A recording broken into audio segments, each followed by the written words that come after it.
Frères et sœurs, le sujet d'aujourd'hui, c'est un sujet très important parce qu'il traite de l'une des valeurs et l'un des principes fondamentaux de notre religion et le principe du dialogue. C'est un principe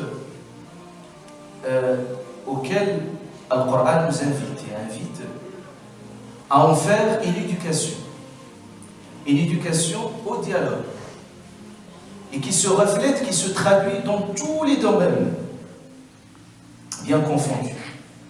Partant déjà du cercle familial le plus proche, à savoir que l'islam nous exhorte et nous donne même, à Al-Qur'an al-Karim, l'illustration parfaite de ce que c'est qu'un dialogue entamé, enrichissant au sein de la famille.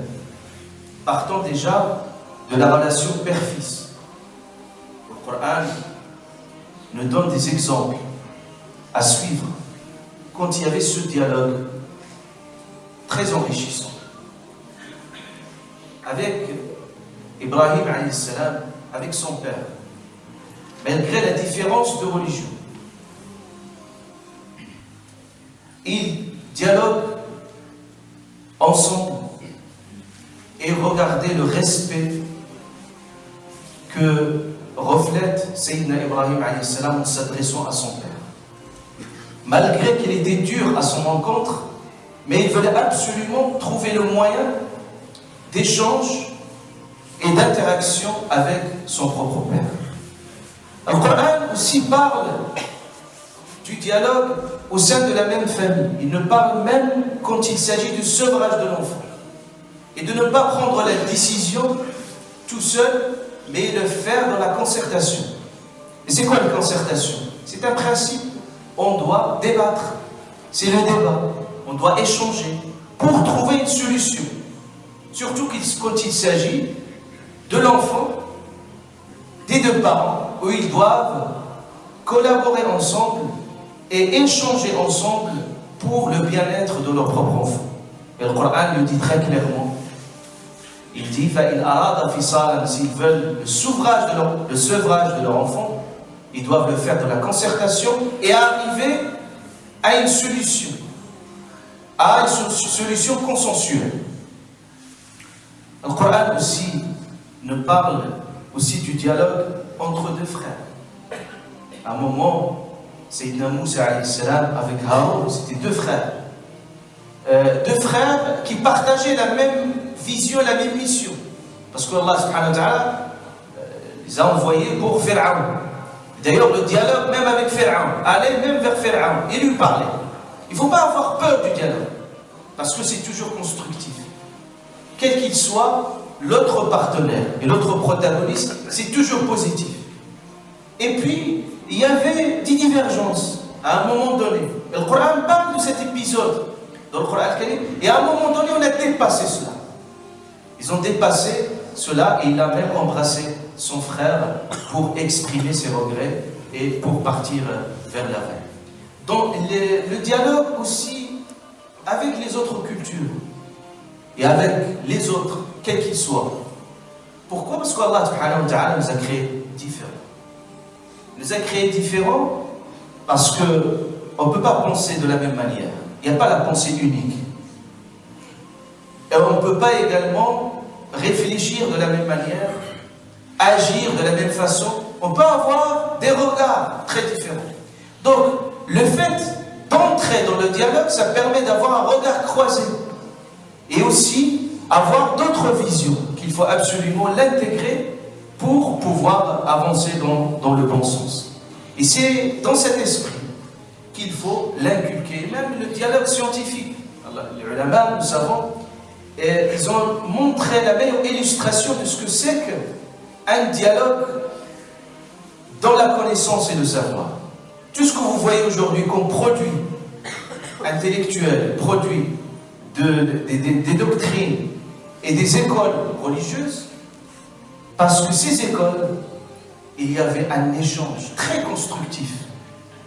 Et les gens, ils débattent pour arriver à une conclusion. Et c'était même l'un des styles de l'enseignement, c'était par la voie du dialogue. Donc tout cela pour nous dire que ce principe-là, nous devons absolument l'assimiler et le comprendre et même le pratiquer. Donc qu'est-ce que nous apprend le dialogue? Il nous apprend déjà des valeurs. La première valeur que nous apprend le dialogue, c'est le respect. On respecte l'autre interlocuteur dans sa différence. Ce n'est pas uniquement le tolérer, mais le respecter dans ce qu'il est, dans sa spécificité, dans sa particularité. Et également, prendre en considération que les gens ne pensent différemment et qu'il y a des gens qui ne pensent pas de la même manière que moi. Et je n'ai pas à imposer. C'est une éducation, ça nous apprend le dialogue également à venir avec humilité et se dire que mon avis également est probable. Il faut toujours trouver la probabilité que j'ai tort. Mais pas tout le temps j'ai raison, à 100%. Quand on vient au dialogue, on vient avec cet esprit de se dire même mes propres avis, mes propres positions. Et qu'à un moment donné, l'autre peut-être il a raison et je décline tout de suite. Et ça, c'est une éducation que nous devons apprendre et nous devons l'inculquer comme l'imam Shafi'i, quand il disait Ra'i, c'est-à-dire mon opinion, ça va. Mais il y a la probabilité d'erreur, que je me trompe. Et toujours, je prends le présupposé que l'autre a raison. Également, et peut-être mon avis, que j'ai tort à ce niveau-là. C'est pour ça que le Coran al-Karim, quand il débat, il présente les avis, les opinions, même les autres avis que nous ne pouvons pas partager, mais il les présente en tant que tels. Et puis il discute, idée par idée, principe par principe. Revenez au Coran al-Karim, vous allez voir cette éducation au dialogue qui transparaît partout.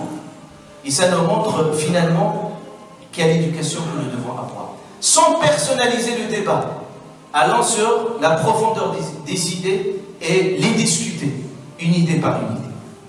Et aussi, ça nous montre également, cette éducation au dialogue, ça nous montre également la liberté d'exprimer nos opinions. Il ne faut pas s'empêcher de dire ce qu'on pense.